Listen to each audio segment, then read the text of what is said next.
Sunday is the first London game. Falcons at the Jaguars. The next week, the Jaguars stick around to take on the Bills. And I saw a clip, I think it was from Shefty's podcast, Peter O'Reilly, NFL executive, talking again about how within the next 10 years, there could be a team in Europe, specifically London. And if there would be one team in London, there would be two. Last year, the commissioner, at this same time as these games were happening, throwing out the possibility of 4 teams, a full division in Europe, a couple in London, maybe one in Germany, maybe one somewhere else. They're talking about playing a game in Spain, game in Brazil. So I understand that every year there's urgency to create interest in the games by dangling this carrot that the horse may never catch of having a team full time. And for the last 10 years, it's been, well, within 10 years, there'll be a team overseas. It's something that reminds me of when Tom Brady, before he said he was going to play till he was 45, he would say, I'm going to play 10 more years, 10 more years, 10 more years, 10 more years. Eventually, he had to say 45. The NFL, 10 more years, 10 more years, 10 more years. What if this is all it's ever going to be? There are too many factors and too many issues that come into play when you talk about moving a team to another country. You've got tax issues, exchange rate.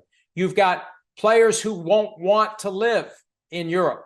You've got road trips that last not Saturday night to Sunday night, but 3 weeks, maybe longer, when the team in Europe comes back to the United States and plays multiple games instead of going back and forth and back and forth and back and forth like any other team. You've got issues with postseason games. If a European team hosts a game on a Saturday after the regular season ended on a Sunday, and a team like the Chargers has to play at the team in Germany, it's a hell of a flight with only 6-day turnaround. Now you could say, well, those games will be played on Sundays, and there are ways to buy a little more time here or there. It doesn't change the fact that you got a team flying from California to Germany or elsewhere in Europe to play a postseason game. So there's a lot of stuff.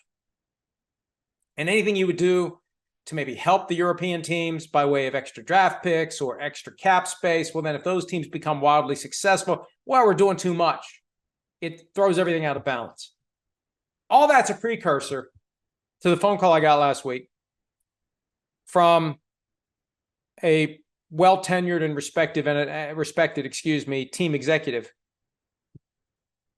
who surprised me with the comment that was made. The comment was this: when are we going to drop this nonsense of playing these games overseas? It's not moving the needle the way that we thought it would. Now, I'm not aware of that. I thought everything was going great. They fill up the stadiums. But the problem is, even though they fill up the stadiums with the hardcore zealous fans, and of those fans, we are very grateful. A lot of them watch PFT Live on Sky Sports weekdays. I think currently 6 o'clock their time, the show is on. But is it really resonating with broader European society? It's a big deal for a niche crowd, or niche if you're feeling extra fancy. But is it a big deal for the country at large?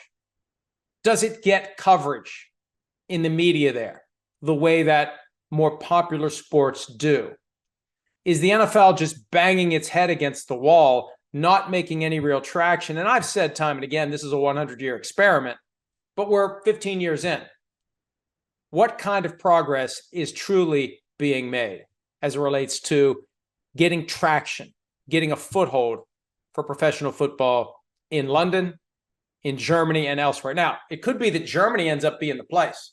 It could be that Germany supersedes England. All due respect to our friends in England.